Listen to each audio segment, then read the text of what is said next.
Ready, you can go ahead. Alright, I would think that all of you have gone through difficult times at some point in your life. Everyone will struggle at some point, but with help, we'll be able to overcome these struggles. As Isaiah 41:10 says, "Fear not worried, for God will help you." And God is always willing to help us, as He has done many times throughout such events, such as when He helped David to defeat Goliath in the Bible. So my verse is Isaiah 41 verse 10.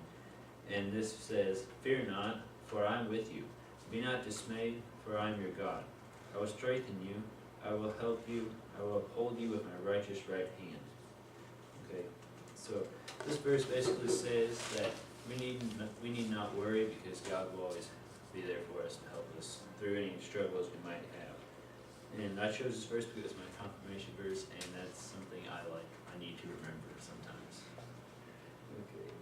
Even this chapter of Isaiah is entitled "Fear not, for I am with you," which is stated multiple times in this verse and chapter. Okay.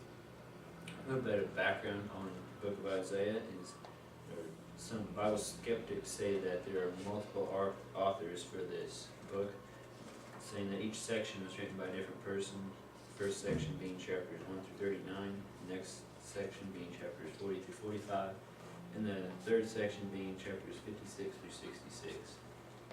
And the speculative idea is that Isaiah was the author of the first chapter, and then the others were written later based on his ideas expressed in the first section, not the first chapter.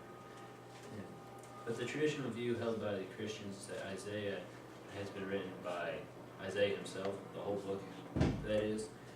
And so, according to the Lutheran Study Bible,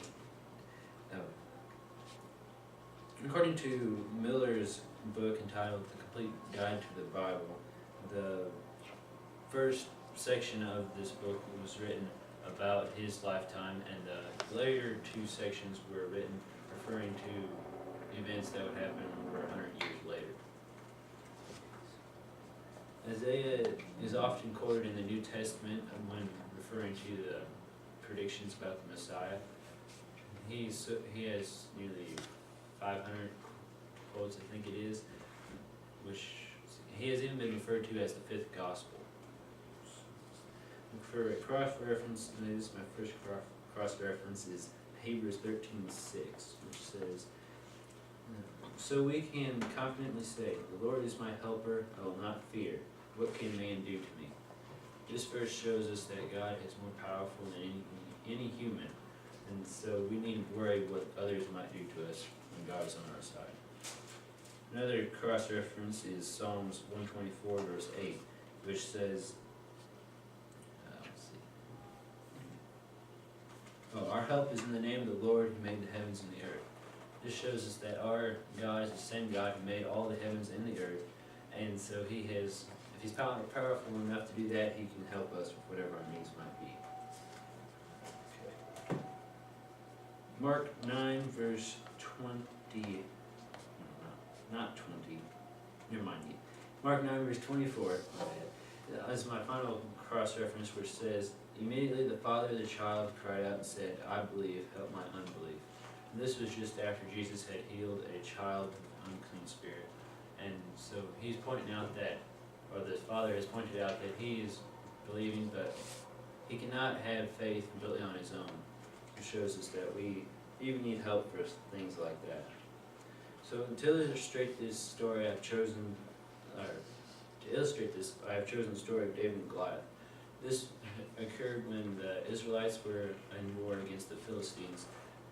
So Goliath had said that he would fight any one man, and David however, was not a warrior. He was just a shepherd boy watching his father's sheep, and then his father sent him out to the battlefield to bring supplies to his brothers who were in the army. But when he saw that nobody was willing to fight Goliath, he said, "How can our God's army take these insults?" And he volunteered to fight. And when King Saul agreed to this and tried to give David his armor, but David did not take it because he had never used armor before. So he went to the battlefield with just a sling and some stones. So if you take my handout, it's an illustration of the size comparison between David and Goliath, David being the smaller one and Goliath being the larger one, obviously. So there's a couple different ideas to how tall Goliath actually is, but either way he's quite a bit taller than David or the average man. If you put that away, I'm going to show you a video. It shows what David would have done to kill Goliath.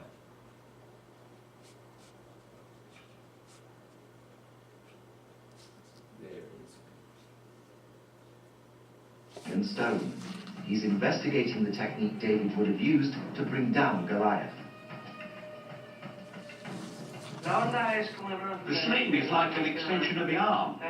It has 3 sections. One ring is here, then there is the middle part where the stone goes. It ends in a knot here. You put your middle finger in here and you hold it in a pinch, not a grip. The stone is put in the top part of it. You simply spin it 3 times, stretch your arm, and open your hand. The snap heard from the slingshot is a sonic boom. So much power is released that the end of the sling actually breaks the sound barrier. Luis has erected a 9-foot Goliath target whose forehead is represented by a load cell, a device that measures impact.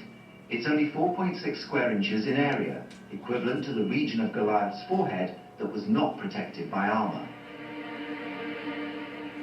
The device will tell Luis just how much force would have hit Goliath's skull.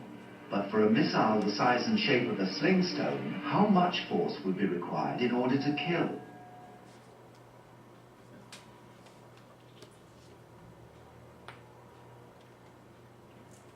Skip over that so there's a kick. Good. Alright.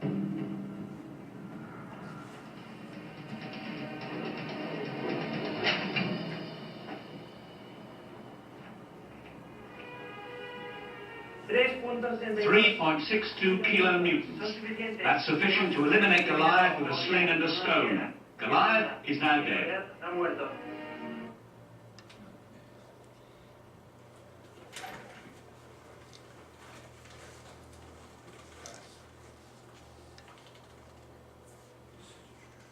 Okay, so the application to life is that God will be able to help us during struggles we may have, just as He has done in the Bible, and through many stories and verses this is revealed in the Bible.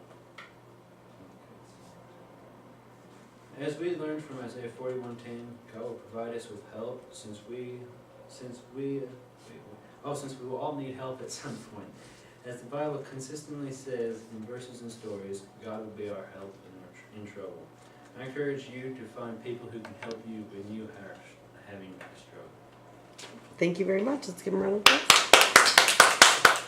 Thank you, Austin.